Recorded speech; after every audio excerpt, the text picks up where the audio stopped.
nais ko ngayon iyong malaman,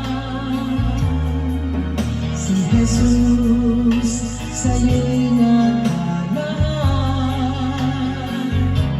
Siya ang daan, katotohanan at buhay na walang hanggan. Hanggang ngayon siya ay sa'yo'y nagmamahal.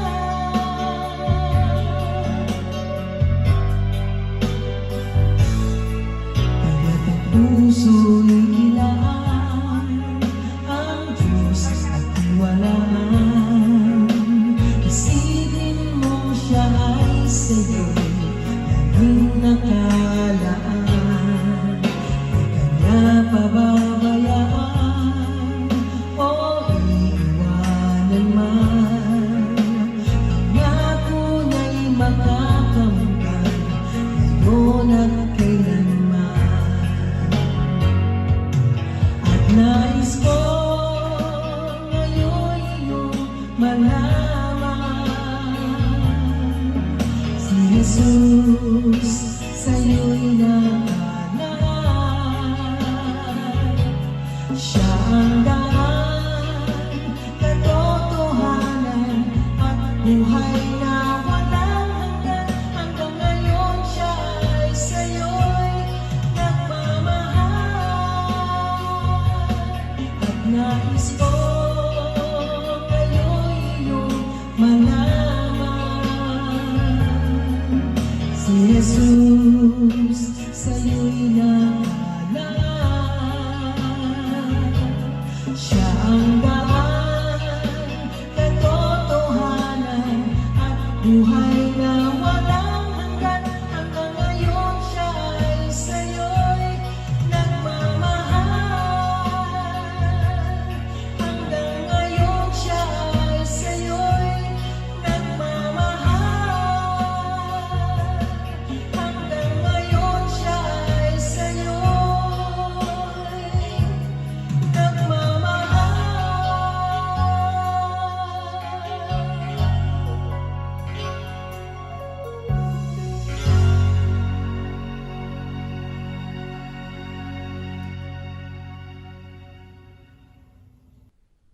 Good morning, everyone. May I request everyone to please stand up for our call to worship.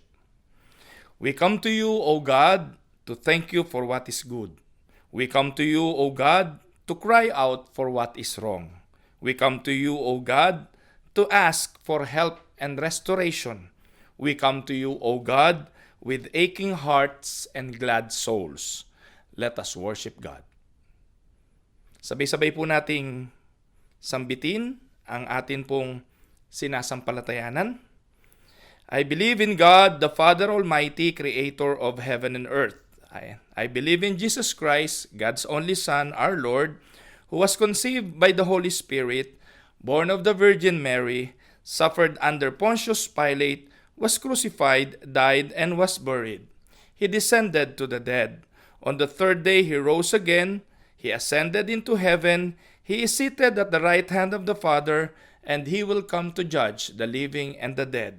I believe in the Holy Spirit, the holy universal church, the communion of saints, the forgiveness of sins, the resurrection of the body, and the life everlasting. Amen. You may now all be seated, but let us remain in the spirit of prayer. May we bow down our heads and let us pray. Panginoong makapangyarihan, lumalapit po kami sa iyo sa kagandahan ng araw na ito. Dala sa aming puso ang maraming pasasalamat sa lahat ng mga bagay na iyo pong ginagawa. Naiintindihan at hindi namin naiintindihan. Pinagtitiwalaan ka po namin, Panginoon, sa mga bagay na hindi namin napag-uunawa at lubusan ka naming pinasasalamatan sa mga bagay na ipinauunawa mo sa amin. Narito po kami ngayon at handang lumapit sa iyo nang may paghingi ng tawad sa lahat ng mga bagay na aming nagagawang hindi ayon sa iyong kalooban. Lumalapit po kami sa iyo, nagpapasaliksik ng aming mga puso, Panginoon, at kung may masumpungan ka po na hindi karapat-dapat, mangyari po nawa na kami ay iyong patawarin at linisin po ang aming mga puso upang maging karapat-dapat po kami sa pagsamba na amin pong ginagawa ngayon. Ama, marami po kaming gustong ilapit sa iyo, pangunahin ang mga kapatid namin na dumadaan sa mga pagsubok ng buhay. Kilala mo po sila, Panginoon. Sila po na mga nakahiga sa banig ng karamdaman, alam po naming merong pag-asa sa iyong pangalan. Alam po namin, Panginoon, katulad ng sinabi mo sa iyong mga salita na hindi mo po kami pagkakalooban ng mga bagay na hindi namin kayang pasanin. Amin po itong pinangahawakan, pinananampalatayaan na kaya po nangyayari ang mga bagay na ito kasi kaya po namin ito. Alam po namin na sa lahat ng sirkumstansya meron kang pagtuturo at alam po namin, Panginoon, na ang iyong layunin ay pawang mabuti para sa bawat isa. Tinataas ko po ang may mga karamdaman, yung mga mahina na ang pangangatawan, yung pong mga kapatiran naming umiidad na po. Panginoon, tulungan mo po na sa mga dulong bahagi ng buhay ang iyong kapayapaan at ang iyong kagalakan ang taglayin ng bawat isa. Pagkalooban mo po ang bawat isa ng kapayapaang matulog sa gabi at gumising ng may pag-asa sa bawat umaga. Tulungan mo po kami, Panginoon, sa pamamagitan ng mga kalusugan at kalakasan namin ay makapag-provide ng mga pagkain sa aming hapagkainan. Tulungan mo po kami na maging mahusay na tagapag-provide para sa aming mga sambahayan. Itinataas ko po sa iyo ang mga magulang sa kanila pong mga responsibilities sa mga tahanan, ang mag-asawa, sa kanila pong tungkulin, sa kanila pong pagsasamahan bilang mag-asawa. Gabayan mo po kami na makapamuhay ng naaayon sa iyong kalooban. Idinadalangin ko po ang bawat sambahayan ng Winnipeg Unida Christian Church, ang buong pamilya at ang mga kapatirang hindi man namin kaanib na ngayon ay nakasubaybay sa gawain pong ito. May you also bless them, Lord. May you provide everything for them, lalo na po yung mga necessities ng buhay. Huwag ka pong magpapabaya, Panginoon, at kami po'y nanghahawakan sa iyong kabutihan na hindi kailanman magkukulang. Tinataas ko po, Panginoon, ang aming mga puso ngayong umaga na gawin mo po kaming karapat-dapat sa pakikinig ng iyong mga mensahe.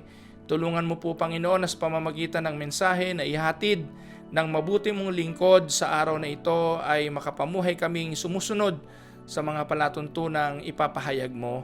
At tulungan mo po na ang mensaheng ito'y makahamon upang kami makapagpatuloy sa paglilingkod ng may kagalakan, kasiyahan at makapamuhay ng ayon sa iyong kalooban. I am praying, O Lord, for all the Winnipeg, for all the churches of Unida Christian Church of Canada. I am praying, O Lord, sa pastor namin sa Grand Prairie, ang Pastor John Ocol, gayon din po, Panginoon, ang Pastor Alvin Kawili at ang kanilang sambahayan. Dinadalahin ko po ang Pastor Jay Gayas, ang Pastor Albert Lopez at ang kanilang mga sambahayan sa Fox Creek Unida Christian Church. I am also praying for Lidok and Edmonton, for Pastor Ruben Del Rosario, si Ate Vivian, si Darrell, Pastor Darrell Paredes at si Arlene at ang kanilang mga sambahayan. I am also praying, O Lord, for Pastor Raymond Makatumpag, gayon din po si Jen Makatumpag, para naman po sa Calgary, ganun din po ang katulong ng pastor na si kapatid na Arnel Mentele at ang kanyang sambahayan. I am also praying for Pastor L. Capillar, kay Ate May Capillar, ganun din po ang East Winnipeg Unida Christian Church, ang Pastor Noel ang kapatid na Noel Moniz sa pagiging katulong niya sa gawain, ang patuloy pong pagsama at pagpapala sa mga simbahang ito, Panginoon. Ang amin pong ipinagkakatiwala sa iyong mga kamay, buong pananampalataya na ikaw po ang siyang tutulong, magpo-provide sa mga pangangailangan at siyang magiging tagapagturo ng bawat sa amin sa araw pong ito ng pamamahayag ng mga mensahe sa mga pulpitong itinalaga mo sa bawat isa. I am also praying, O Lord, for Winnipeg Unida's leadership. I am praying for the Church Council. I am praying for Kuya Manix Cruz. I am also praying for Pastor Jason Paul Abraham as our chairman for the Unida Christian Church of Canada. I am praying for those who are part of the mission board. Bless them, Lord. I-provide mo po ang kanilang mga pangangailangan at ikaw po ang tumugon sa mga dalangin namin, pati na po ang mga pinaplano naming mga susunod na misyon. We are also praying for Pastor Epi Bautista at Eloida Bautista sa kanila pong pagsasaayos ng mga necessary documents para po sa kanilang pagtungo dito sa Canada. Ikaw po, Panginoon, ang pinagtitiwalaan namin, ang bawat isa na ngayon ay nakasubaybay sa gawaing ito na saan man sila, ang paghipo ng iyong mapagpalang kamay ang iparanas mo po sa bawat isa.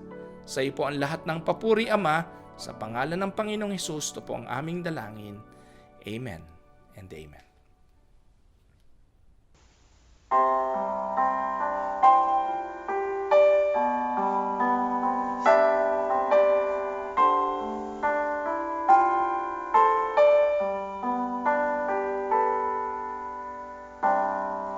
When the music fades, all is stripped away, and I simply come, longing just to bring something that's of worth, that will bless your heart.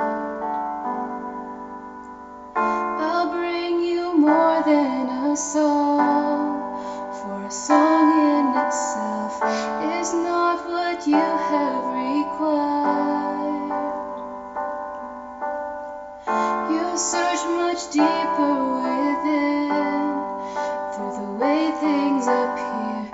You're looking into my heart. I'm coming back to the heart of worship, and it's all about you. It's all about you, Jesus. I'm sorry, Lord, for the things I've made it, and it's all about you. It's all about you, Jesus.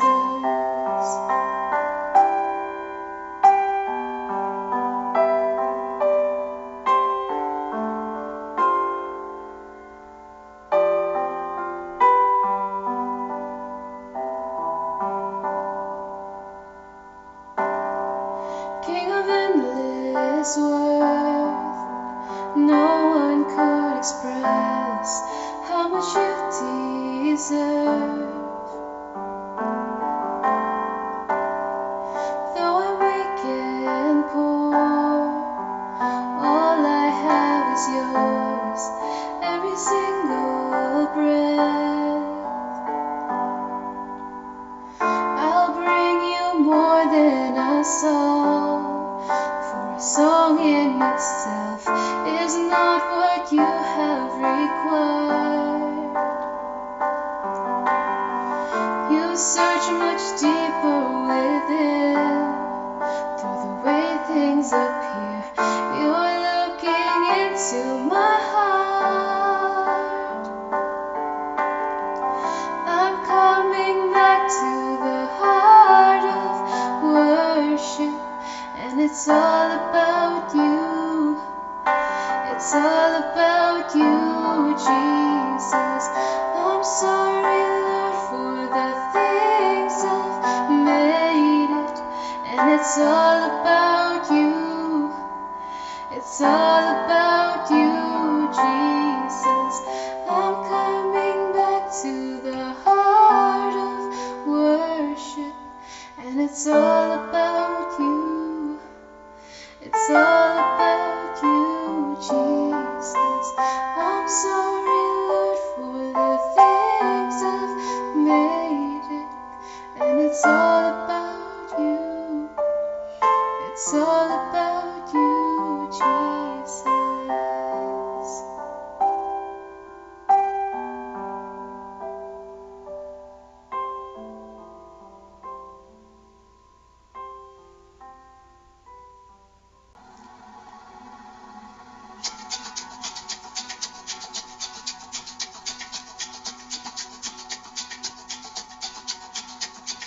Open the eyes of my heart, Lord.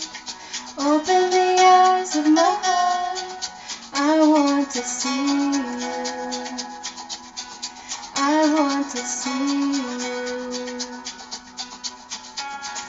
Open the eyes of my heart, Lord. Open the eyes of my heart. I want to see you. I want to see you. To see you high and lifted up, shining in the light of your glory. Pour out your power and love as we sing holy, holy, holy. Open the eyes of my heart, Lord. Open the eyes of my heart. I want to see you. I want to see you. Open the eyes of my heart, Lord. Open the eyes of my heart. I want to see you. I want to see you. To see you high and lifted up, shining in the light of your glory. Pour out your power and love as we sing holy, holy, holy. High and lifted up, shining in the light of your glory. Pour out your power and love as we sing holy, holy, holy. Holy, holy, holy. Holy, holy, holy. Holy, holy, holy. I want to see you. Holy, holy, holy. Holy, holy, holy. Holy, holy, holy. I want to see you. I want to see you. I want to see you.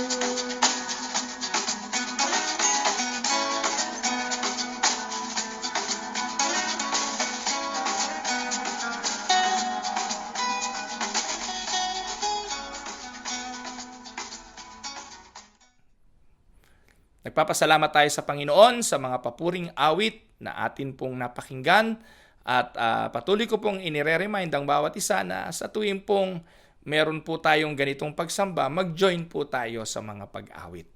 Ngayon naman po, napakapalad natin dahil for the past couple of weeks ay may mga tagapagsalita po tayo na nasusurpresa tayo dahil pinagkakalooban tayo ng Diyos ng mga sariwang mensahe mula sa iba't ibang mga pastor natin dito sa Canada.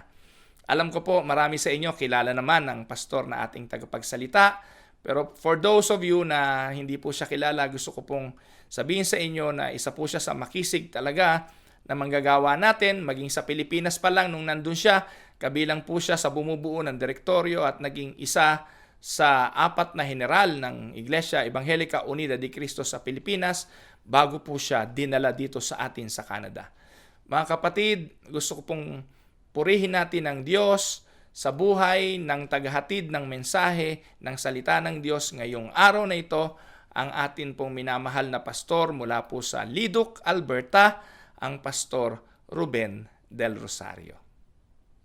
Isang magandang umaga po sa ating lahat, mga minamahal na kapatid. Yan po sa Winnipeg, sa ating iglesia sa Winnipeg Unida Church. Bago po ang lahat, kami po ay bumabati sa inyo ng isang napakasagana at mapagpalang paglilingkod sa Diyos sa loob ng 9 na taon ng ating pong paglilingkod at katapatan sa atin ng Diyos. Mga minamahal, malayo-layo na rin ang inyong nararating 9 na taon. Nawa ay marami pang mga taon na patuloy po kayong lumakad na kasama ang Diyos sa pagtatagumpay. At kami po ay talagang nagagalak sa mga bagay at mga pagpapala na binibigay sa inyo ng Diyos. Lalong-lalo na sa inyong bagong church building. Salamat sa Diyos.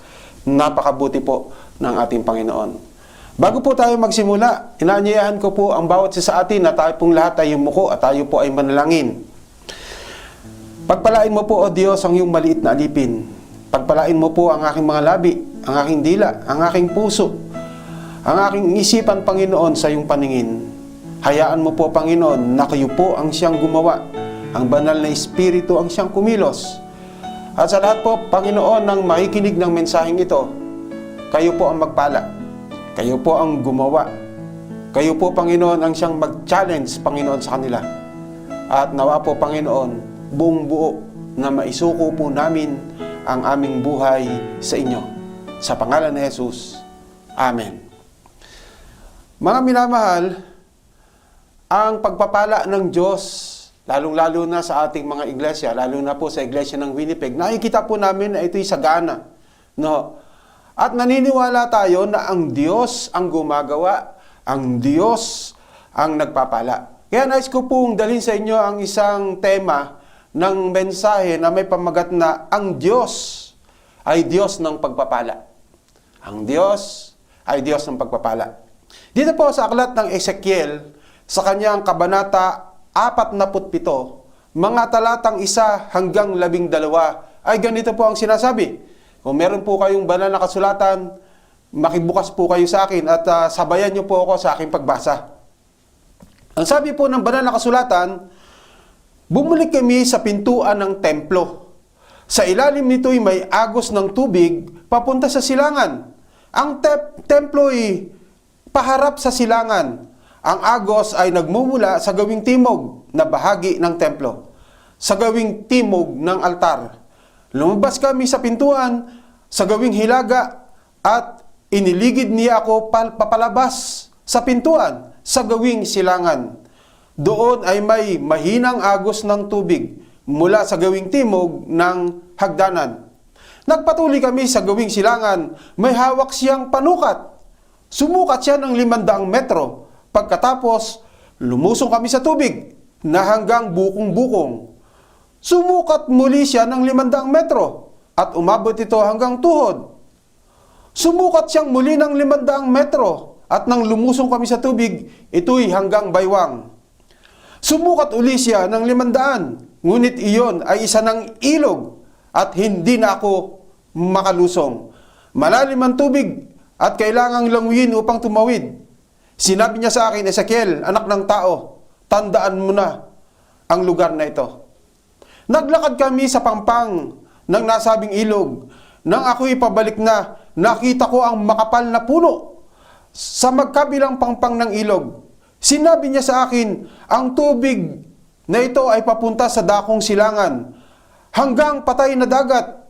Pagkaabot nito sa dagat na patay, malilinis ang tubig nito. Lahat ng lugar na maagusan nito ay magkakaroon ng lahat ng uri ng hayop at isda. Pagdating ng agos nito sa dagat na patay, magiging tabang ang tubig ng dagat.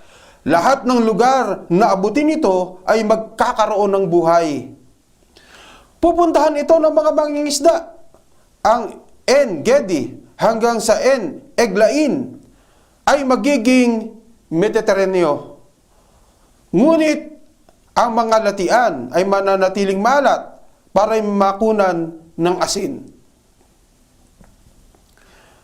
Sa magkabilang pampang ng ilog ay tutubo ang sari-saring punong kahoy na sapagkat ang dilig nito ay tubig na umaagos mula sa templo. Ito ay patuloy na mamumunga sa buong taon. Ang bunga nito ay pagkain at gamot naman ang mga dahon. Napakabuti po ng isang bagay na pangitain na ipinakita ng Diyos sa kanyang lingkod na si Propeta Ezekiel. Alam po ninyo, ang tubig po ay napakahalaga sa buhay ng tao. Sa isang adult na katawan, kailangan daw po natin ng mga 60% pataas ng tubig sa ating katawan.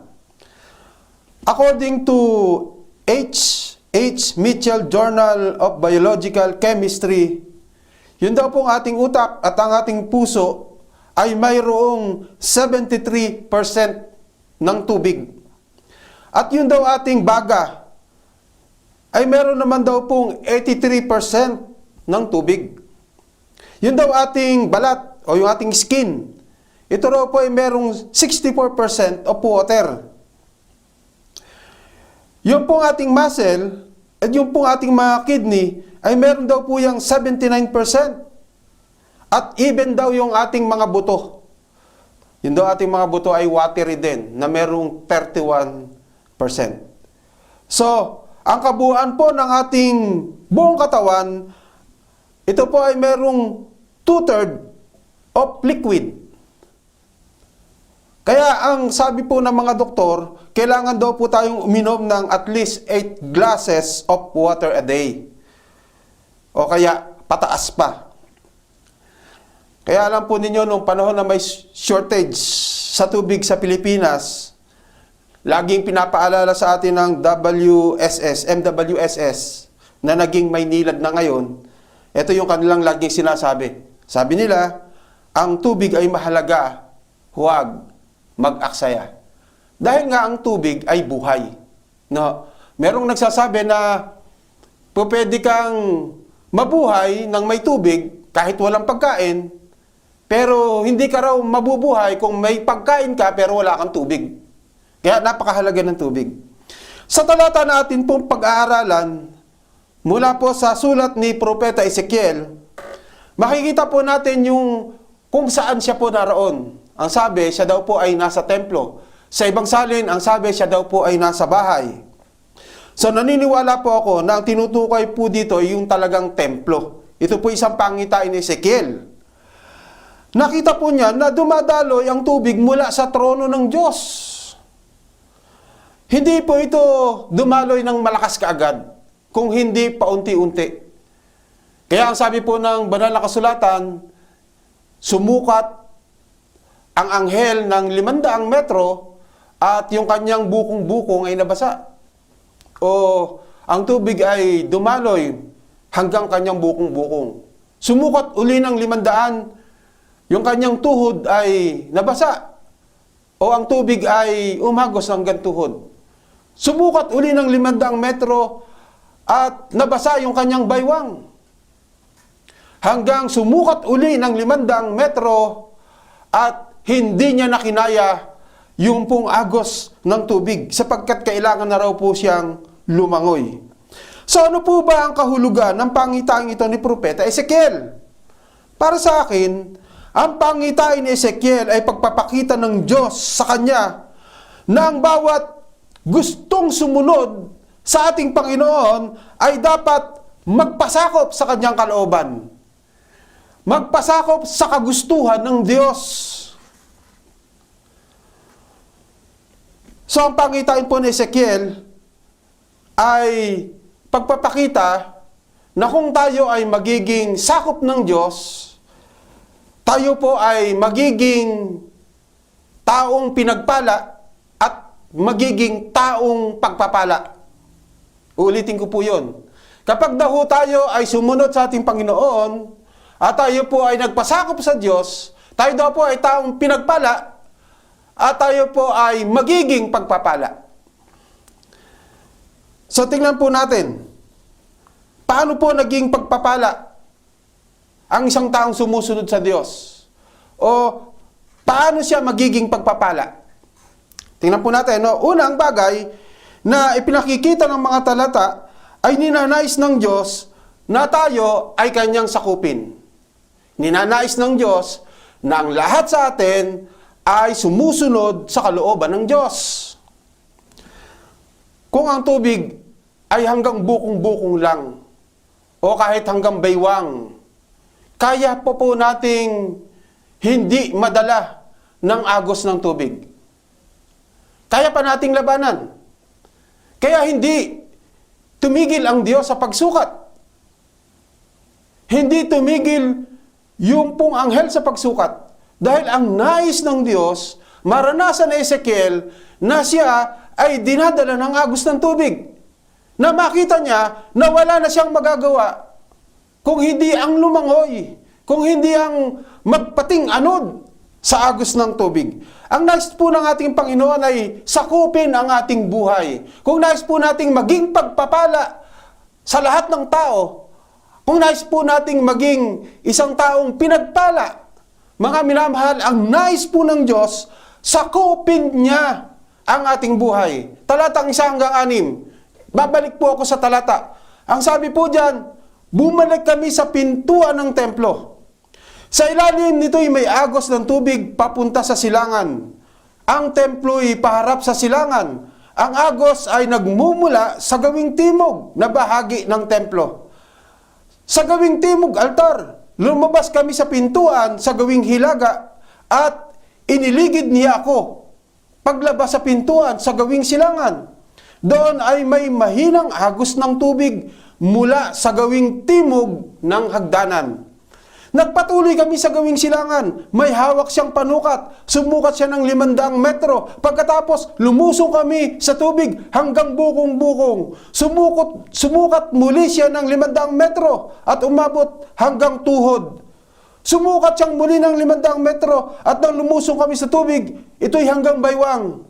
Sumukat siya uli ng 500 metro, ngunit iyon ay naging isang ilog na at hindi na ako makalusong. Malalim ang tubig at kailangan languyin upang matawid. Sinabi niya sa akin, Ezekiel, anak ng tao, tandaan mo ang lugar na ito. So makikita po natin, mga minamahal, dito sa mga talatang ito na nais ng Panginoon na itong si Ezekiel ay magkaroon ng pagpapasakop doon sa nais ng Diyos. Alam po ninyo, mga minamahal, sa loob ng ating simbahan, meron pong 3 uri ng tao. Meron pong 3 uri ng tao. Unang tao, yung pong nasa loob lamang ng templo. Yung pong nagmamasid lang. Yung pong tinatawag po natin na maaring protestante. O di kaya, relihiyoso. Pero hindi naman po nakaranas ng born-again experience. Yung pong mga tao na tinatawag po nating member ng SSS. Hindi po Social Security System, kung hindi SSS, Save, Sit, and Satisfied. Aba, ito yung mga taong lagi na lang nasa loob ng simbahan tuwing linggo, pero wala namang ginagawa. No. Alam po ninyo, ang tawag din po ng iba dyan ay mga taga-Zimbabwe. No? Pagkakasimba, ay uuwi. Wala namang ministry. Yung iba naman, ang tawag sa kanila yung mga taong ito ay galing sa angkan ni Dison. Alam po yung angkan ng mga Dison? O mga Disundo. Lagi na lang susunduin. Kapag pupunta sa simbahan, susunduin. Kapag a-attend ng small group, susunduin. Kapag a-attend ng prayer meeting, susunduin. Kaya mga Dison. Disundo. Di ba? O di kaya, ang tawag po sa kanila ay yung mga holy. Mga holy person. Holy. Holy na kung dumating pagdating sa service. Di ba? Kaya yan mga holy. Huling-huli na. So mga minamahal, ito po yung mga tao na pumupunta lamang sa loob ng simbahan. Hanggang bukong-bukong lang. Yung presensya ng Diyos hanggang bukong-bukong lang. Hanggang tuhod lang. Hindi pa marunong sumunod sa Panginoon. Hindi pa lunod-lunod na lunod doon sa nais ng Diyos. Yan po yung unang tao. Mga relihiyoso. Pangalawang tao na nasa loob ng simbahan ay yung mga taong ngawa ng ngawa, pero walang gawa. Ito po yung mga taong puro bunganga. Minsan nasa leadership pa naman. Pero alam po ninyo, nangyari lamang sanganga. Gusto lang, masunod yung gusto niya, pati pastor, gustong sarili lang niya o ariin niya. Mga minamahal, napakarami pong ganitong klase ng tao sa loob ng simbahan kung minsan. Matalino pa sa Diyos. Minsan ay gusto pa na siya ang masunod at hindi masunod ang nais ng Diyos. Ito yung mga tao na ayaw din pong magpasako sa kalooban ng ating Panginoon. Marami po dyan sa loob ng simbahan. So sana, ang dalangin ko po, sa loob ng iglesia ng UNIDA dito sa Canada, lahat po ng mga mananampalataya at ating mga kaanib ay matutong sumunod sa kalooban ng ating Panginoon. Yung hindi na yung sarili ang nasusunod, kung hindi yung Diyos na ang nasusunod. At yun po yung pangatlong tao, yung talagang nagsuko ng buhay sa Diyos. Ito yung mga tao na talagang nagtalaga ng sarili sa Diyos at sa gawain ng Panginoon. Ito yung kahit wala sa pamunuan, nakahanda rin gumawa at sumuporta sa gawain ng Panginoon. Mga minamahal, nasaan po tayo doon? Ano pong klase ng tao tayo sa loob ng ating iglesia? Tayo ba'y parang mga pedestal lamang, mga magagandang imahen na nasa loob ng simbahan, na tinitingnan ng mga tao na para bang sinasabi, wow, napakabanal ng mga taong ito, napakabuti ng mga taong ito. Minsan, sa buhay po ni na Oliver Cromwell, nung kanyang kapanahunan, nung siya po ay nangunguna sa kanyang bansa, nagkaroon po ng shortage ng currency sa British Empire. So yung po mga representatives, sila po ay naghanap, pinag-aralan kung paano po magkakaroon uli ng mga silver para ma-meet yung kanilang pangangailangan. Nagsagawa po sila ng mga pag-aaral, nanaliksik kung saan makakakuha ng mga silver. Pero itong kumating ito ay bumalik at nag-report kay Oliver Cromwell at nagsabi na ganito. Sabi nila, kamahalan, kami po ay naghanap sa lahat ng nasasakupan ng ating bansa. Sa lahat ng tao, sa lahat ng bayan, sa lahat ng mga tahanan. Pero kami po ay nadismaya sapagkat wala po kaming natagpuan. Sabi nila, pero meron po kaming nakita kung saan matatagpuan ang mga silver at ang mga ito ay matatagpuan sa simbahan. Ito po'y naandoon sa mga estatwa ng simbahan. Mga silver na magagandang silver. Kaya, nagsabi si Oliver Cromwell lang ganito. Ang sabi niya, let's melt down the saints and put them into circulation. Ang sabi niya, tunawin na natin yung mga estatwa na yan, mga rebulto na yan sa loob ng simbahan. At ilagay natin yan sa sirkulasyon. Mga minamahal, kung minsan sa loob ng iglesia, marami lamang pong display. Pero ang nais ng Panginoon, tunawin lahat yan at dalhin sa labas. Dalhin doon sa gawain ng Panginoon. Dalhin sa pamamahayag ng mabuting balita. Dalhin doon sa mga tao na nangangailangan ng tagapagligtas. Nangangailangan ng Kristo.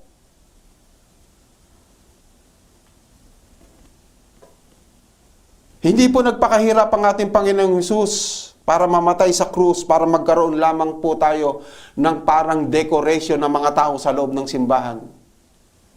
Mga minamahal, tinawag po tayo ng ating Panginoon. Hindi para maging boss ng simbahan.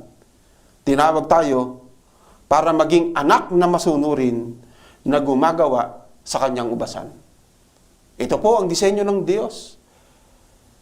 Kaya po, ang ninanais na makita ng Diyos sa atin ngayong umaga ay isuko po natin yung ating buhay sa Panginoon upang ang Diyos ay patuloy na makagawa.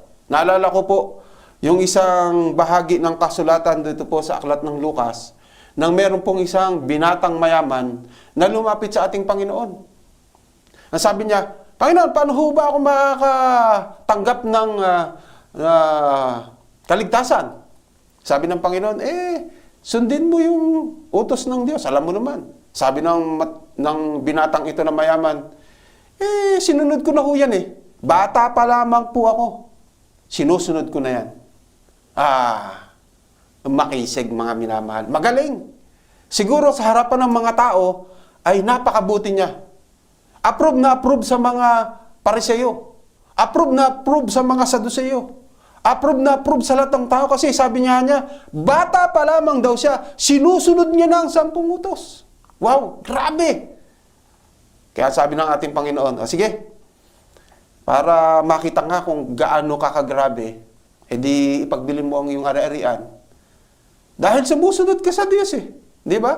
Pagbili mo ang iyong ari-arian at pagkatapos, ipamahagi mo sa mga mahihirap at sumunod ka sa akin. Nako, naloko na. Mga minamahal, hindi po nagawa ng binatang mayamang ito. Bakit po? Kasi nga, hindi siya talagang nagnanais na sumunod sa Panginoon. Ang gusto lamang niya, maging approve sa mga tao, at ang kanyang hinihiling doon ay ma-approve lang din siya ni Jesus Christ para mapatunayan niya na siya'y mabuti at siya'y relihiyoso. Pero hindi po ito ang nais ng Diyos. Ang nais ng Diyos ay yung talagang tunay na binago ni Kristo. Ang nais ng Diyos, yung talagang na-encounter niya talaga si Jesus Christ sa kanyang buhay. Ang nais ng Diyos, isang buhay na binago ni Kristo na hindi na siya ang masusunod kung hindi si Kristo na ang masusunod sa kanya. Kaya nga ang hamon ng ating Panginoon sa mga disipulo, kung nais niyong sumunod sa akin, abalimutin ninyo ang inyong sarili. Pasanin niyo ang inyong cross at sumunod sa akin. Hindi po tayo makakasunod sa Panginoon kung hindi po natin ibibigay ng buong buo ang ating sarili sa Diyos. Gaano po kahirap magpasa ng krus? At yung krus na papasanin mo, araw-araw mong papasanin at susunod ka sa Diyos.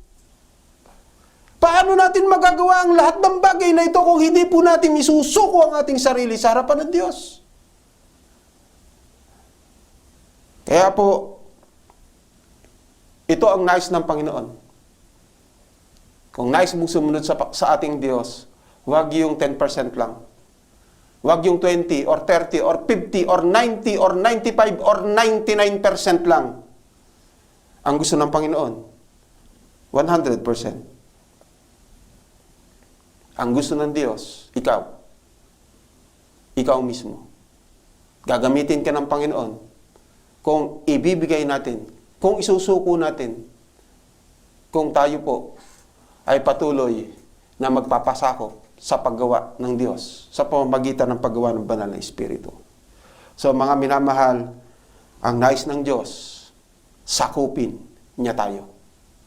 Pangalawang bagay, mga minamahal, ayon sa mga talata, upang tayo maging pagpapala, tayo po ay tumanggap ng pagpapala at maging pagpapala sa iba, ang nais ng Diyos sa ating buhay ay pananampalatayang lumalago. Ulitin ko po yun. Pananampalatayang lumalago.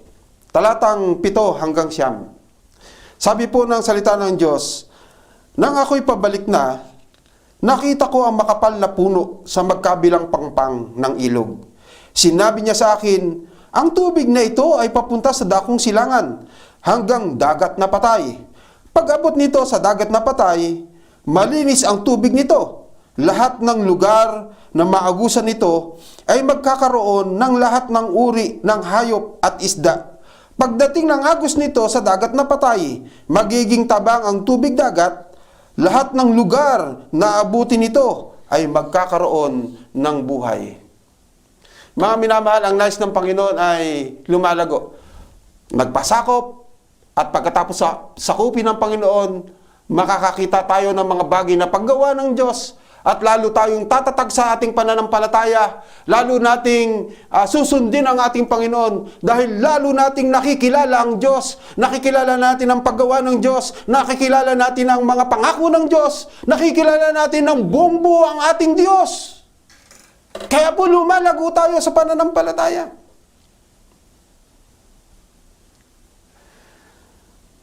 Yung pong mga tinawag ng Diyos sa kanyang mga salita o sa Biblia, kung atin pong mababasa, lahat po sila nagsimula sa number 1. Nagpunta ng number 2, number 3, hanggang sa malubos-lubusan po nilang makilala ang Diyos. Halimbawa po, si Abraham na tinawag ng ating Panginoon, sumunod siya sa Diyos. At nakilala po niya ang tunay na Diyos. Nung siya naman po ay nasa Ur, nung siya po ay doon sa kanyang lugar, Marahil sa aking palagay ay nakikibahagi rin po siya sa pagsamba sa Diyos-Diyosan. Kasi po yun po ang kultura sa kanila. Pero nung marinig niya ang tawag ng ating Panginoon, narinig niya ang tawag ng Diyos, siya po'y sumunod. Iniwanan niya po yung kanyang mga mahal sa buhay. Iniwanan niya yung kanyang karangyaan. Iniwanan niya ang lahat ng bagay na meron siya. Siya'y sumunod sa Panginoon. Sabi ng Panginoon, dadalhin kita sa lupang hindi mo alam. Napakahirap po, mga minamahal, na pumunta sa isang lugar na hindi mo alam. Pero dahil sa kanyang paniniwala, dahil ang Diyos ang siyang tumawag sa kanya, sumunod po si Abraham. At nung sumunod si Abraham, hindi naman po lahat ng buhay ni Abraham ay maganda. Katulad po halimbawa, nung sila pong dalawa ni Lot ay nagkakagulo na, pati yung kanilang mga kasama, yung mga alipin. Aba, si Lot ay yung pinili po ni Lot ay yung pinakamaganda at pinakamainam. At ang natira sa kanya, yung mga kaburulan. Ano yung makakain ng kanyang kawan doon? Di ba? Pero sabi niya, kilala niya ang Diyos. Ang Diyos ang nagpo-provide. Kaya nung panahon na gugunawin ng Diyos yung pong lugar ng kanyang pamangkin na si Lot, nakita niya yung pagpapala ng Diyos. Mas mainam yung ang napapunta sa kanya kaysa lugar na pinuntahan ni Lot. Ang Sodoma at ang Gomora. Di ba? Nakilala niya ang Diyos. Noong panahon na wala silang anak, 100 taong nag-intay ng isang anak na siyang magmamana, na siyang magpapasimula ng kanyang angkan. 100 taon. Yung kanyang asawa ay 70 taon. Pero dahil kilala niya ang Diyos, kinikilala niya ang Diyos sa kanyang buhay, nagtiwala po siya. Bagamat nagkamali siya nung una dahil yung kanyang alipin ay kanyang inanakan. Pero yung pangako sa kanya ng Diyos ay totoo at tapat. At nangyari po sa kanya. At nung panahon na hinihingi ng Diyos yung kanyang anak dahil sa pananampalataya, dahil sa kanyang pagsunod sa Diyos ng buong puso, handa niyang ialay si Isaac. Ganun po yung pagsunod ni Abraham. At nakita ng Diyos yung kanyang puso. Nakita niya kung gaano katapat ang Diyos na tumawag sa kanya. At siya po'y sumunod ng buong puso. Mga minamahal, naniniwala po ako kung gaano katapat ang Diyos na tumawag sa ating lahat. Naniniwala po ako na nangyayari sa atin dito sa Canada ay kalooban ng Diyos. Kalooban ng Diyos na lumago ang inyong gawain. Kalooban ng Diyos na makabili kayo ng isang building na pagtitipunan ng mga mananampalataya. Kalooban ng Diyos. Dahil sa mga tao na patuloy na nagpapasakop, mga tao na patuloy na sumusunod doon sa kalooban ng Diyos at tinutuntun yung bisyo na ibinigay sa atin ng Diyos. Di lang po si Abraham, maging si Moises. Alam naman po natin ang buhay ni Moises. Doon lamang sa nakita niyang puno na nagliliyab pero hindi nag-aabo o hindi natutunaw o hindi po siya kinakain talaga ng apoy. Isang bagay na himala sa kanyang buhay. Lalo na po nung maranasan ng Ehipto ang 10 matitinding salot. Lalo na rin nung makita niyang yung dagat na pula ay humahati sa gitna at sila'y makaraan. Hindi po ba mga paggawa ng Diyos sa buhay ng kanyang mga lingkod? Mga lingkod ng Diyos na nag-alay ng kanilang buhay. Mga lingkod ng Diyos na kailanman ay hindi pinabayaan ng Diyos. Makapangyarihan na Diyos. Kailangan lamang po natin talagang mag-surrender ng buhay. Sa aklat ng Juan, sa kanyang kabanata 12, talatang 24 hanggang 26, ganito po ang sinasabi. Pakatandaan ninyo, hanggat hindi nahuhulog sa lupa ang butil ng trigo at mamatay, mananatili itong nag-iisa. Ngunit kung ito'y mamatay, mamumunga ito ng sagana. Ang taong nagpapahalaga ng kanyang buhay ay siyang mawawalan nito. Ngunit ang taong hindi nagpapahalaga sa kanyang buhay sa daigdig na ito ay siyang magkakaroon ng buhay na walang hanggan. Ang naghahangad na maglingkod sa akin ay dapat sumunod sa akin. At saan man ako naroon ay naroon din siya. Pararangalan ng Ama ang sinumang naglilingkod sa akin. Nais ng Diyos ang ating buhay ay totally surrender sa Kanya. Hindi po tayo lalago sa ating pananampalataya kung hindi po tayo magsusurrender ng buhay. Ang sabi po dito, kung mahulog yung butil ng trigo at mamatay. Ako'y naniniwala, tumutukoy sa ating Panginoong Kristo. Kailangan pong mamatay ng ating Panginoon upang tumubo po ang bagong pananampalataya. Tumubo po yung nais ng ating Panginoon. At ito may magbunga ng sagana. At ito po'y nangyari sa unang iglesia at sa mga iglesyang sumusunod na mga iglesia. Ang lahat ng mananampalataya, kahit patayin po sila, kahit ano po mga persecution, mga bagay na mahirap sa kanilang buhay, nananatili po sila, kahit diligin ng dugo yung pananampalatayang ito. Sila pong lahat ay nanatiling tapat sa ating Panginoon. So kung tayo po ay mamamatay sa ating sarili, ito po yung laging challenge ng Diyos. Kahit sa John chapter 3, yung na-born again, hindi yung sa laman, kung hindi sa spiritual. Kung tayo daw po ay susunod sa nais ng Diyos, o yung Diyos ang siyang mangunguna sa atin, ang Diyos ang siyang nagpanganak sa atin, o ang banal na Espiritu ang nagpanganak sa atin, dadalhin tayo ng Diyos doon sa kanyang nais. Hindi po sa nais natin, kung hindi doon sa nais ng Diyos, para tayo po ay lumago sa ating pananampalataya. Mga minamahal, kung tayo po ay nasa ating kaisipan lagi, baka hindi na rin ho tayo makapag-devotion araw-araw. Baka tama rin na ho tayo magbasa ng Bible kasi pag gising mo sa umaga, ang nasa isip mo yung pagpunta na sa trabaho. Pagbalik mo naman galing sa trabaho, nasa isip mo magpahinga. Kaya kailangan mamatay sa sarili. Merong panahon para sa gawain ng Panginoon. May panahon para sa pagbabasa ng Bible. May panahon para sa pananalangin. May panahon para sa pagdalo ng mga small group. May panahon para sa gawain ng Panginoon. Kapag hindi tayo namatay sa ating sarili, napakahirap po noon. Napakahirap gampanan. At kung minsan, mga minamahal, ginagampanan natin, pero kung minsan ay may laban sa ating kalooban. Hindi po gumagawa o hindi po patuloy na nasasakop ng paggawa ng Diyos. So mga minamahal, totally surrender. Ito po ang kailangan natin para lumago. Sabi po ng John chapter 15 verse 5. Sabi ng Panginoong Hesus, ako ang puno ng ubas at kayo ang mga sanga. Ang nananatili sa akin at ako sa kanya, ang siyang nagbubunga ng sagana sapagkat wala kayong magagawa kung kayo'y hiwalay sa akin. Wala daw po tayong magagawa kung wala tayo kay Kristo. Kaya kailangan totally surrender sa ating Panginoon. Kailangan yung lumalagong pananampalataya. Hindi yung status quo. Hindi yung stagnant. Nasa Panginoon na naman ako. Okay lang ako. Di ba? Walang agos. Walang nangyayari sa buhay. So, ang nais ng Panginoon, para maging pagpapala tayo, lumalago po tayo. Ano yung ibibigay mo kung wala ka? Meron ka bang ibibigay kung wala ka? Kailangan may tinanggap ka mula sa Panginoon para makapagbigay kay sa iba. Ano ang ibig ko sabihin? Kailangan naranasan mo ang gawa ng Panginoon. At ito naman ang ating ipapatotoo sa iba. Paggawa ng Diyos. Pangatlong bagay, mga minamahal, para tayo po ay maging pagpapala pa sa maraming tao.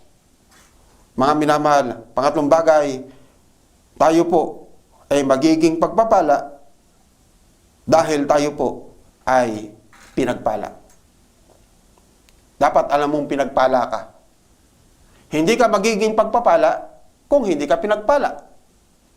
Mga minamahal, sa talatang 10 hanggang 12 sabi ganito, pupuntahan ito ng mga mangingisda. Ang En-Gedi hanggang En-Eglain ay magiging lugar ng pangingisda. Ngunit, ang mga latian ay mananatiling maalat. para may makuna ng asin. Sa magkabilang pampang ng ilog ay tutubo ang sari-saring punong kahoy na makakain ng bunga. Hindi malalanta ang mga dahon nito, ni mawawala ng bunga, sapagkat didilig ito o yung tubig na umaagos mula sa templo. Ito ay patuloy na mamumunga sa sa buong taon. Ang bunga nito ay pagkain at gamot naman ang mga dahon. Ang lahat ng patuloy na magpapasakop sa Diyos ay pagpapalain at magiging pagpapala. Pagpapalain at magiging pagpapala. Ang sabi po ni Haring David sa awit 37:25 ay ganito. Sabi niya, mula sa pagkabata at ngayon matanda na, sa tarang buhay ko'y walang nabalita na sa taong tapat ang Diyos ay nagpabaya o ang anak niya'y naging hampas lupa. Sa ibang salin, mga minamahal, hindi raw niya nabalitaan na ang mga lingkod ng Diyos ay mamalimos ng tinapay. Ang isang tunay na tinawag ng Diyos ay pinagpapala ng Diyos. Ang Diyos ang gumagawa. Sa 2 Korinto, Kabanata 9:8, ganito po ang sabi, magagawa ng Diyos na pasaganain kayo sa lahat ng bagay at higit pa sa inyong pangangailangan upang sumagana kayo para sa mabubuting gawa. Pagpapalain ng Diyos ang lahat ng sumusunod sa Kanya para maging pagpapala sa iba. Mga minamahal, yung po inyong lingkod ay nakarating sa lugar na ito na nagpapasalamat sa pagpapala ng Diyos. Alam niyo naman po ang buhay ng inyong lingkod sa Pilipinas. Bagamat tayo po ay hindi naman talaga pinagkukulang ng ating Panginoon doon. Pero hindi ho tayo yung maraming bagay na dumarating o maraming savings. Parang gano'n, ano. Wala ho tayong gano'n. Kaya nung pumunta ho ako rito, wala ho ako talagang pinansyal na panggastos papunta sa lugar na ito. Actually, mga minamahal, nag-process nga po kami ng papel. Wala rin naman akong malaking pera para sa pagpuproseso ng mga papeles na pagpunta rito. So, ang aking panalangin, O Lord, kung kalooban niyo po ito, edi kayo po ang mag-provide. Kayo po ang gumawa. Alam po ninyo, napakabuti po ng Diyos.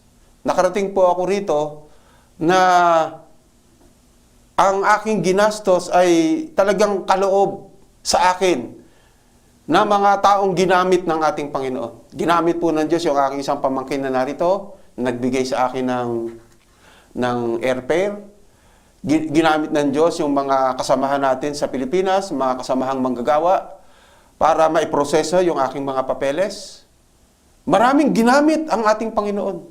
At nung ako po'y narito, mga minamahal, siyempre po, ang gagastusin po rito ay dolyar. Kaya nga nung kami nandun may pabaon sa amin yung ating mga kapatiran, may konting pabaon papunta rito at nag-abot ng $1. Nung kami po ay dumating na sa dito sa airport ng Vancouver,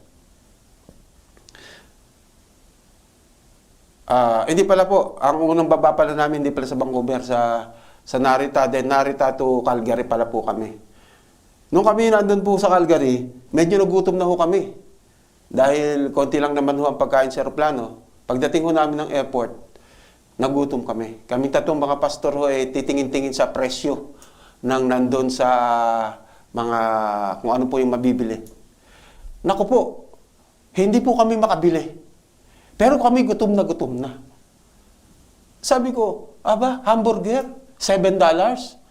Naku, multiply ho agad kami sa 37 or 38 pesos. Napakamahal naman ika niyan. Hanap na naman kami. Uy, mas lalong mahal dito. Makikita ho namin, mga $8, $10, $12. Parang hindi na ho ata kami pakakainin. Kaya lang, dahil gutom na ho kami, pikit mata ho naming binili. Siyempre, sa simula, ganun ho, talagang tinitingnan namin yung presyo sa simula. Sipin po ninyo, mga minamahal, sa aking pagtigil sa lugar na ito, wala naman ho akong ibang baon kung hindi panalangin. Wala akong ibang baon kung hindi paglapit sa Diyos. Pero kailanman, mga minamahal, hindi po ako ginutom ng Diyos sa lugar na ito. Manapay pinagpala ng Diyos. Mga minamahal, ang kailangan lamang po natin ay laging nakakabit sa Kanya. Sabi nga ho ng John chapter 15 verse 5, ako ang puno ng ubas, kayo ang mga sanga. Ang nanatili sa akin at ako sa Kanya ang siyang magbubunga ng sagana. Sapagkat wala kayong magagawa kung kayo'y hiwalay sa akin. Sabi, wala kayong magagawa kung kayo'y hiwalay sa akin. Kaya ang papuri at pasasalamat ay sa Diyos. Sapagkat siya ang gumagawa sa buhay ng inyong maliit na alipin.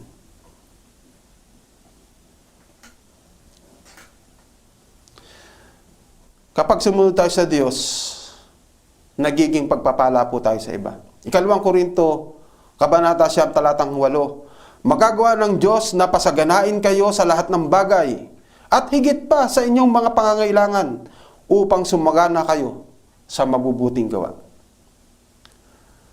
Tingnan po natin ang sinasabi ng talata. Doon po sa atin pong binasang talata, sa aklat po ni Ezekiel, sa kanyang kabanata 47, talatang 1 hanggang 12, at ikumpara naman po natin sa aklat ng pahayag, kabanata 22, talatang 1 hanggang 2. I-compare po lang po natin. No? Unahin po natin basahin itong pahayag chapter 22, verse 1 and 2. Sabi diyan, ipinakita rin sa akin ng anghel ang ilog ng tubig na nagbibigay buhay. Ang tubig nito ay sinlinaw ng kristal at bumubukal mula sa trono ng Diyos ng Kordero. At umagos sa gitna ng lansangan ng lungsod, sa magkabilang panig ng ilog, ay may punong kahoy na nagbibigay buhay. Ito ay namumunga ng 12 uri ng bunga, isang uri sa bawat buwan. Nagpapagaling ng sakit ng mga tao ang mga dahon nito. Katulad na katulad, mga minamahal, doon po sa nakita ni Ezekiel, ang nakita ni Juan sa kanyang pangitain, parehong-pareho po sila. Sa mga minamahal, naniniwala ako na ang pagpapalang ito, mula dito nang makilala natin ang ating Panginoong Kristo, sa ating pong kalagayan sa digdig na ito, yung pong pagpapalang ito ay patuloy na aagos hanggang doon sa buhay na walang hanggan. Yung pong pangako ng Diyos na pagpapala ay hanggang doon sa buhay na walang hanggan.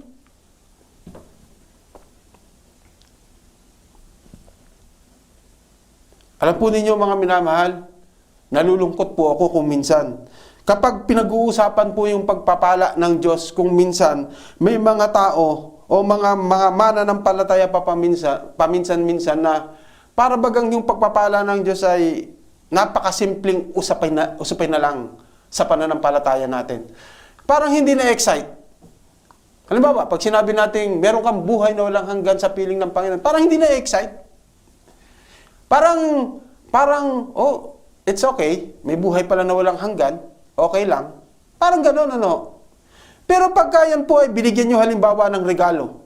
Meron isang tao, nagbigay ng regalo. Binigyan ka ng isang Nike na sapatos na bagong-bago at napakaganda. Tuwa! Hindi ba? Na-excite siyang magsuot ng magandang sapatos. Or di kaya, mga minamahal, kapag ka mayroong mga tao na magsasabi sa atin na bibigyan kita ng $1,000, tuwang-tuwa. Tuwang-tuwa sa ganung mga bigay, tuwang-tuwa sa ganung mga regalo. Pero kapag ka ang pinag-uusapan yung kaloob ng Diyos, parang pangkaraniwan na lang. Pangkaraniwan na lang ang buhay na walang hanggan. Pangkaraniwan na lang ang lakas ng katawan. Pangkaraniwan na lang yung mga bagay na binibigay sa atin ng Diyos araw-araw. Para bagang hindi na-excite doon po sa mga pagpapalang ito ng ating Panginoon. Pero mga minamahal, kapag pinag-usapan po natin ang buhay na walang hanggan, Kapag pinag-usapan po natin, mga minamahal, yung buhay na ating tatamuhin, doon po sa ating Panginoon, doon po sa Kanyang sinapupunan, doon po sa Kanyang kalagayan, mga minamahal, siguro po wala nang iba pang dapat po nating pagsikapan o wala po dapat ma-excite tayo kung hindi doon sa mga bagay na ginagawa ng Diyos sa ating buhay. Doon sa mga bagay na pagpapala ng Diyos sa ating buhay. Sapagkat naniniwala po ako, kung si Kristo ang patuloy na gumagawa sa ating buhay, kahit nga ho, kung minsan makaranas tayo ng hirap, pagpapala pa rin. Ang nakikita natin ay pagpapala pa rin ng Diyos.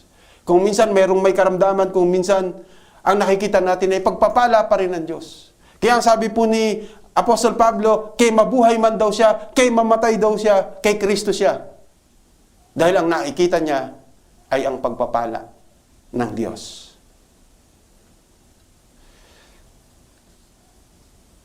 Nung panahon na ating Panginoong Hesus ay dumako sa isang kapistahan ng kubol, sa John chapter 4, babasahin ko po yung talatang 14. John chapter 4 verse 14. Nasabi niya, ngunit ang sino mang umiinom ng tubig na ibibigay ko sa kanya ay hindi na muling mauuhaw kailanman.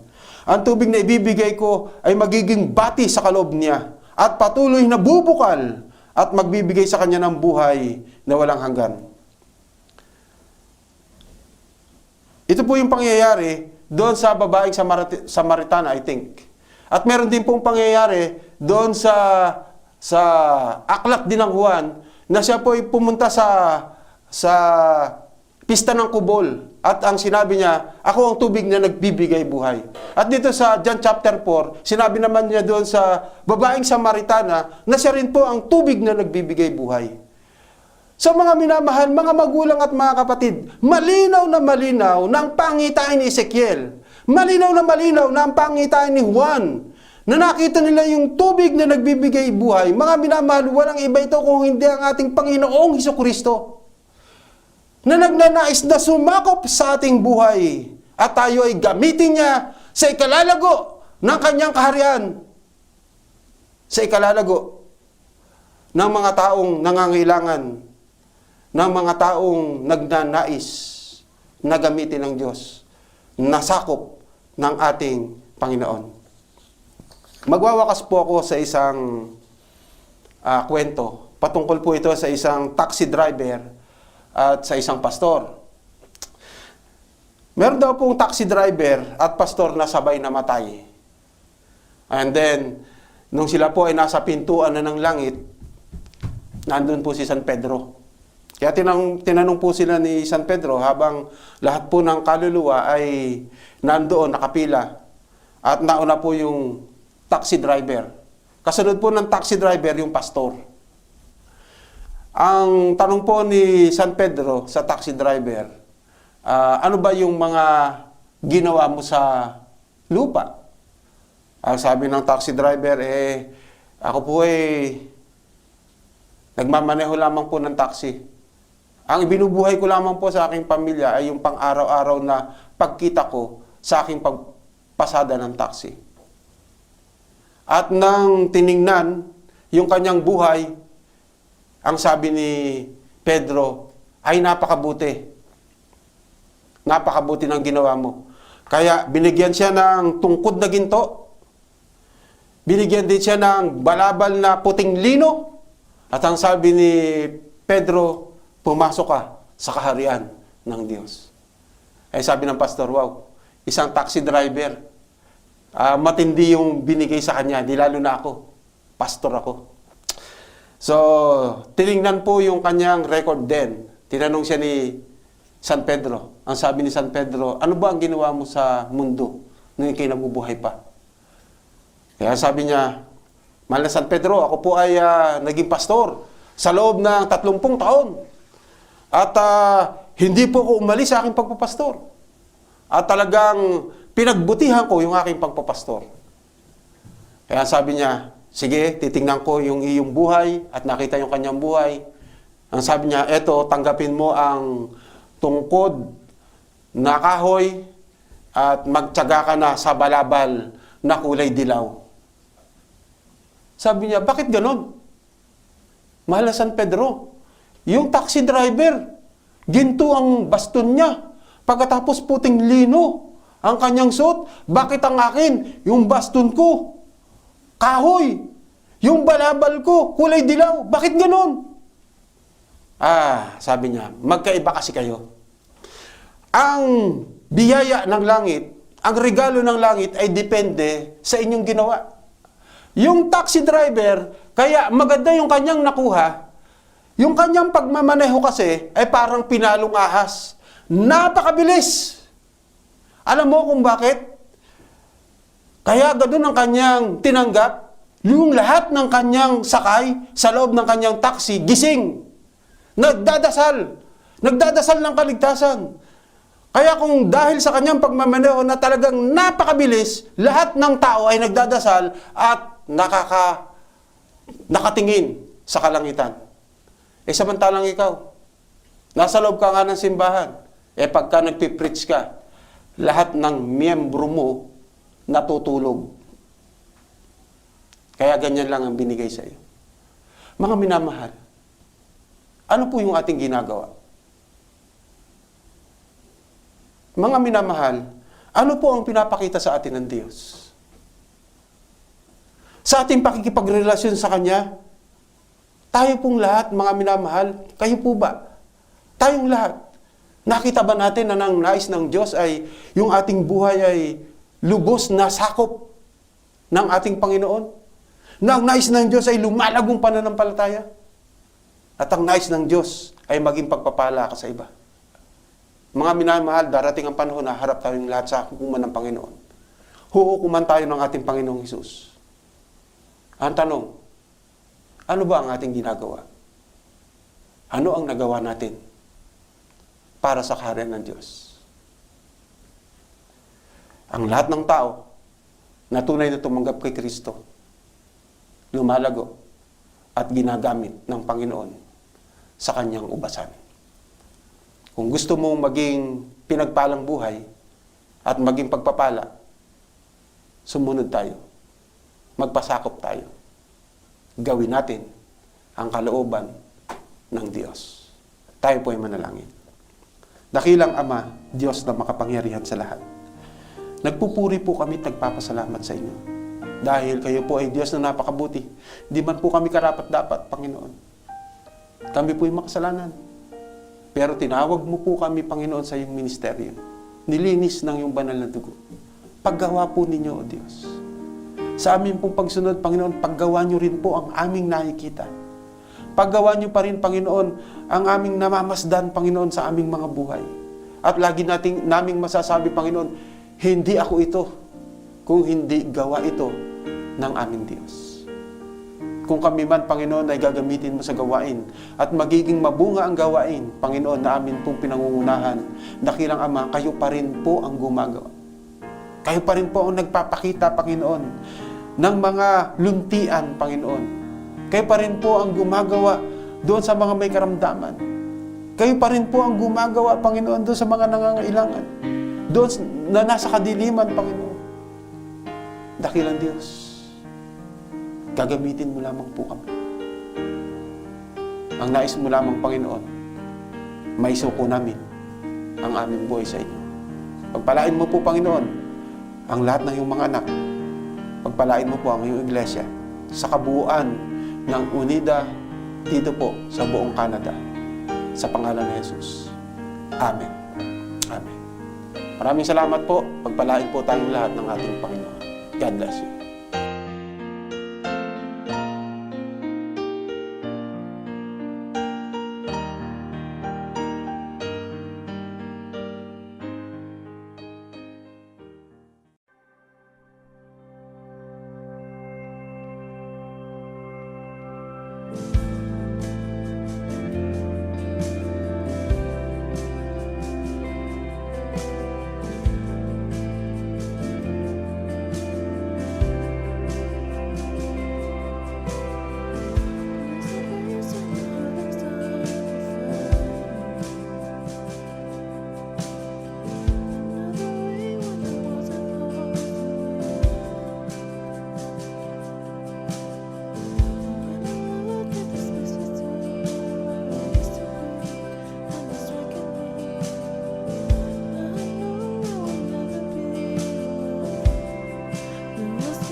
another in the waters, moving at the seas.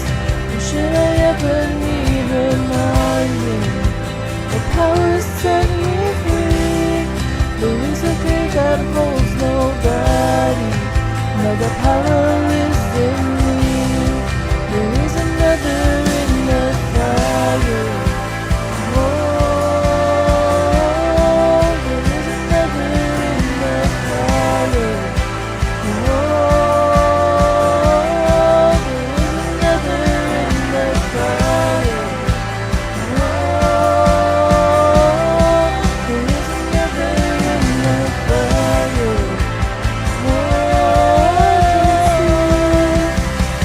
I can see the light in the darkness, as the darkness comes to him. I can hear the roar in the heavens, as the space between was there. I can feel the ground shaking because the vision was given.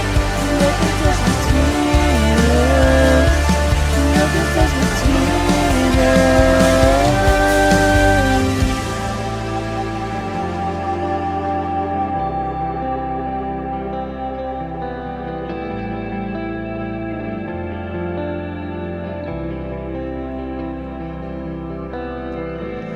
There's no other name but the name that is Jesus. He who was and still is and will be through. So come on, lay in this space between all the things unseen and what's reckoning. Now I know I will never be alone. Now I know I will never be alone. There'll be another in the fire, standing next to me. There'll be another in the waters, holding back the seas. And should I ever need reminding, how could you bring to it? A kind of joy come every battle, 'cause I know that's where you'll be. And I can see the light in the darkness, as the darkness comes to him. I can hear the roar in the heavens, as the space between us there. I can feel the ground shaking because the prison was given. Nothing stands between us. Nothing stands between. There'll be another in the fire, standing next to me. There'll be another in the water, holding back the seas. Should I ever need reminding, how could you be to me? A kind of joy come every battle, 'cause I know that's where you'll be. Kind of joy come every battle, 'cause I know that's where you'll be. Kind of joy come every battle, 'cause I know that's where you'll be. Kind of joy come every battle, 'cause I know that's where you'll be. Kind of joy come every battle, 'cause I know that's where you'll be.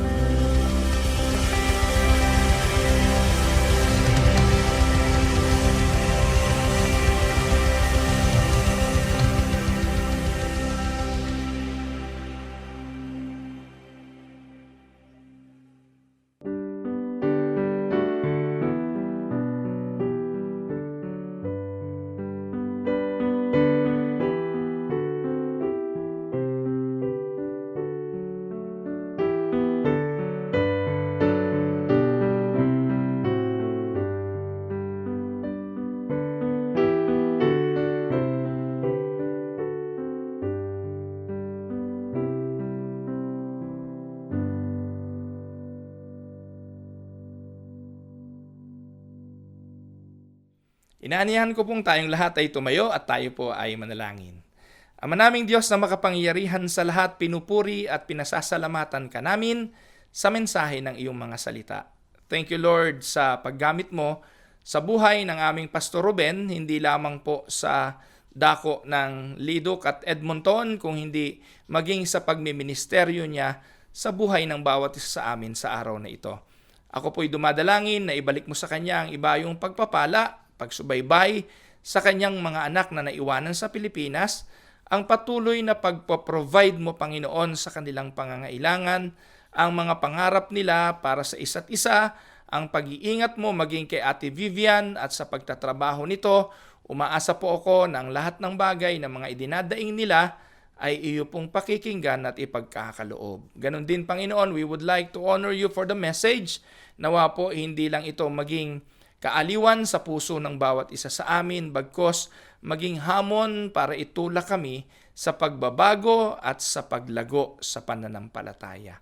Maraming pong salamat, Panginoon, sa iyo po ang lahat ng papuri at loobin mo po na ang pag-uunat ng kamay ng iyong maliit na lingkod, ang kamay pong ito'y daluyan ng iyong masaganang basbas at ng iyong bendisyon. Mga minamahal na mga kapatid, ang pag-ibig ng Amang makapangyarihan sa lahat, ang pagliligtas ng ating Panginoong Hesukristo, ang tanglaw, aliw, pagsama ng banal na Espiritu Santo ang sumaating lahat mula ngayon at magpakailan-kailan paman. Amen.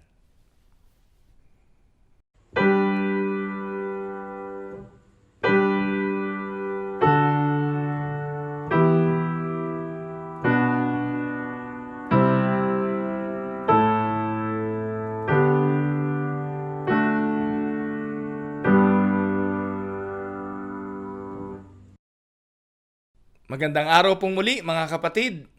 At batid ko po na sa nakalipas na mga linggo ay pinagpala po tayo ng mga pastor na nagkaloob sa atin ng mga mensahe. Umasa po kayo, sa susunod na linggo ay meron ho tayong bagong tagapagsalita uli na marahil ay hindi nyo pa napakinggan. Kaya po yon, special po tayo sa susunod na Sunday. Ito po ay ang ating communion, but then again, we have a new guest speaker and i-anticipate po natin ito this coming Sunday. So, gusto ko lang pong pasalamatan ang bawat isa sa inyo pong mga patuloy na pagsuporta sa pananalangin, pagsuporta sa financial. Mga kapatid, totoo po na ang kagalakan ng inyong lingkod bilang inyong pastor ay nag-uumapaw. Noong nakaraang linggo, sa atin pong collection ng offering na ginawa po natin, ay galak na galak po ako dahil ang total amount, if I'm not mistaken, kasi po last Sunday, nung kinolekta na po natin ito, ay umabot po ito ng mahigit na $18,000 last Sunday. Pagdating po ng Monday, may mga nag-drop off pa po ng mga offerings sa inyong lingkod at sa iba nating mga leaders. At kung hindi ako nagkakamali, may pahabol pa po na almost or more than $3,000. So kung hindi po ako nagkakamali, ang offering po natin last Sunday ay umabot po ng $21,000. Can you imagine, mga kapatid? Gaano kabuti ang Diyos sa buhay ng bawat isa. Yung pong nakalipas na buwan, last month of August, nung tayo po'y kumolekta nung atin pong 5 months offering na inipon, umabot po ito ng more than 61,000. No? At God really deserve a big round of applause for that. He deserves the glory. Kasi kung wala naman pong pagpapala ang Diyos, wala tayong ipagkakaloob. Pero can you imagine, 2 offering for the past 2 months, umabot po ito ng mahigit $80,000. Wow. In spite of the pandemic, in spite of the hardship ng buhay na sinasabi ng iba, palatandaan lang po ito na ang mga anak ng Diyos sa Winnipeg Unida, naniniwala po ako na ang biyaya ng Diyos ay sapat. Kasi po, kung wala pong pagpapala, wala naman tayong ipagkakaloob. Amen? Kagaya po ng mensaheng ating napakinggan, tayo po'y pinagpapala ng Diyos para maging pagpapala. Hindi naman po tayo magiging pagpapala kung walang pagpapala. So magpatuloy po kayo mga minamahal na mga kapatid sa patuloy ninyong pagsuporta at maraming salamat po. At gusto ko pong sabihin sa inyo, meron pa pong kapatid na nagbigay sa akin ng sobre. Nandito pa ho yung sobre. At ipagkakaloob ko pa rin, hindi ko po alam kung magkano pa ang amount. So that is another blessing. May mga humahabol pa ho mga kapatid. At ang kagalakan po ng inyong lingkod, ang atin pong mga kapatid na nagkakaloob ay hindi lamang po galing sa mga kaanib ng Winnipeg Unida, kasi may nagbibigay po na hindi natin mga kaanib, and yet gusto po nilang maging kabahagi sa gawain ng Panginoon dito sa Winnipeg. At salamat po sa Panginoon. Gusto ko pong ibalita sa inyo na on Tuesday, that is September 28, ay pipirma na po ang inyong lingkod through the authority vested upon me by the Board of Directors of Winnipeg Unida to sign the contract para po sa closing ng 465 Atlantic. So yun na lang po ang ating hinihintay, yung signing, and on October 1 is the date of the possession. Pwede na po natin gamitin. But unfortunately, because of the COVID, orange alert po tayo ngayon dito sa Manitoba. And I guess alam naman po ninyo kung anong ibig sabihin ng orange alert. Orange alert, 10 na lamang po ang allowed na magtipon indoor or outdoor. So, akin pong sinasabihan at muling ipinapaalala sa mga small group, bawal po tayong magtipon. At ito po bilang pagsunod sa mandato na makontain natin ang COVID. Alam niyo po, nung time na ng mga early July or May, nabawasan na po ito Pero dahil po lumuwag, nagbukas, ayan, dumami na naman. So I am encouraging members of Winnipeg Unida, wag po tayong maging bahagi ng statistics, wag po tayong mapasama doon sa listahan ng statistics. So we can do that by being obedient, wear your face mask or face shield, tapos iwasan na po natin ang makiumpukan, makipaghurong-hurong kung kinakailangan. Let us do it online. Pwede naman po yon. At alam niyo po, the more na nagsasama-sama tayo, the higher the risk ng pagkaka-infect sa COVID. Alam niyo po, may mga taong asymptomatic. Ibig sabihin, wala silang nararamdaman, walang simptomas. Yun po yung delikado. Walang lagnat, walang sipon, wala hong anumang nararamdaman, and yet makakasama mo, ikaw ang magiging fatality kalaunan dahil sa bagay na ito. Kaya yun po, paalala lang po ito ng inyong lingkod, at ang leadership po ng Winnipeg Unida stand to what we had agreed. At ito po ay ang hindi pagpapahintulot pa sa mga small group na mag-gather physically. We can continue doing small group via social media, virtually. Ayan po. So ayun po mga kapatid, magsalo-salo po tayo sa pananghalian. At I hope napanood nyo po yung vlog ko tungkol doon sa 465 Atlantic. Kung hindi nyo pa ho nakikita, meron po akong ginawang vlog doon sa Roel Camia TV. Pasyalan nyo po yon para makita nyo po yung future house church ng Winnipeg Unida. And I hope pagdating ng araw ay magkakasama-sama po tayo physically doon po sa lugar na yon na ibinigay sa atin ng Panginoon. Masyado na mahaba yung aking announcement, but then again, mga kapatid, gusto ko lang sabihin sa inyo, miss na miss ko na po kayo. Ito po ang inyong lingkod, si Pastor Roel Camia. God bless everyone.